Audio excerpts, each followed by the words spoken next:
Avoir des rapports sexuels tous les jours peut paraître bizarre, voire impossible. Pourtant ce couple a essayé l'expérience et voilà ce qu'ils en ont conclu. Advertisement play current time minuit, duration time minuit, remaining time minuit, stream type live loaded, 0% progress, 0% minuit, full screen minuit, mute playback ratin, subtitles off, caption off, chapters raters undefined. Lily et son mari Mark sont ensemble depuis 9 ans et mariés depuis 3 ans. Ils s'aiment beaucoup et entretiennent une excellente relation. Seul souci, ils ont des libidos très différentes. Si cela ne tenait qu'à Mark, il aurait des rapports sexuels le plus souvent possible. Mais Lily n'est pas sur la même longueur d'onde que lui. Cette inégalité sexuelle n'était pas flagrante pendant les débuts passionnés de leur relation quand, comme la plupart des nouveaux couples, ils faisaient l'amour souvent. Au fil du temps, la disparité s'est élargie au point de ne pas avoir de relations sexuelles pendant 100 jours. Ad choice ES advertising in red invented by It's a choice ES advertising in red invented by TEADS. Il est parfois normal que le désir sexuel diminue dans les relations à long terme. Mais Mark n'appréciait pas toute cette distance, car c'est la personne avec la libido inférieure qui donne le rythme et il ne voulait pas faire pression sur Lily et l'obliger à faire l'amour. Mark décide alors d'en parler franchement à Lily, et en fin de compte voyant que c'était important pour lui, elle lui a promis d'essayer. C'est là que Mark lui a fait une proposition étonnante, faire l'amour tous les jours pendant 100 jours. Une sorte de compensation du temps perdu sans faire l'amour. D'ailleurs, ce que les deux amoureux ne savaient pas à ce moment-là, c'était à quel point ce genre d'expérience était incroyable, révélateur et positif. Jour 1 sur 99 restant s'engager dans un projet comme celui-ci est nouveau et passionnant. Pour le couple, faire l'amour chaque nuit était une première. Mark et Lily étaient tous les deux enthousiastes.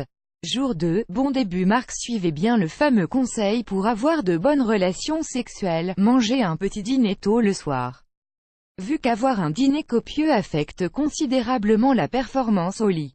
Ad choice ES advertising in red invented by It's a choice ES advertising in red invented by TEADS. Jour 3. Mark a mis en place des rendez-vous avec plusieurs experts pour tirer le meilleur parti des 100 prochains jours. Ils ont eu une session avec Anna, une conseillère en relation.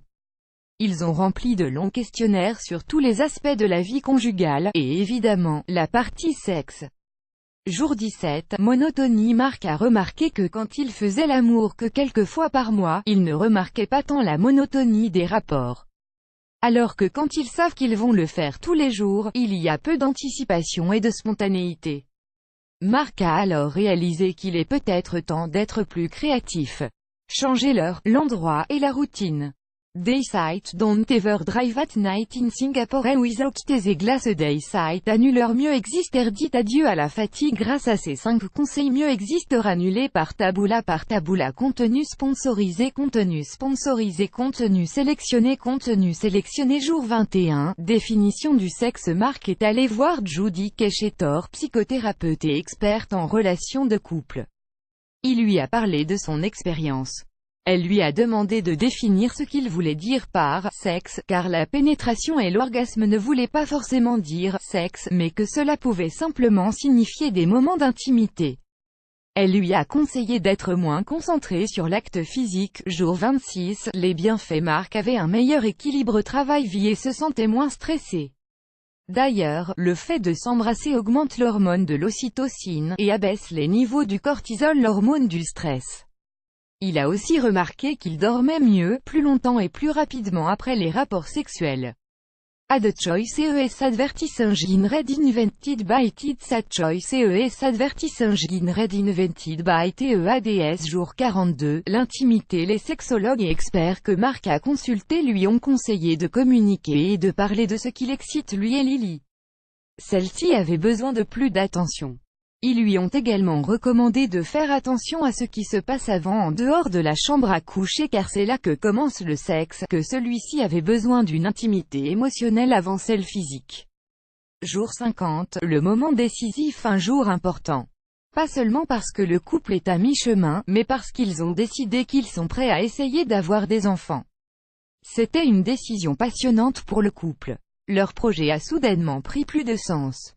Jour 51, planification. Marc et Lily passent à présent plus de temps à parler de leur avenir, à planifier à l'avance, à discuter de leurs rêves.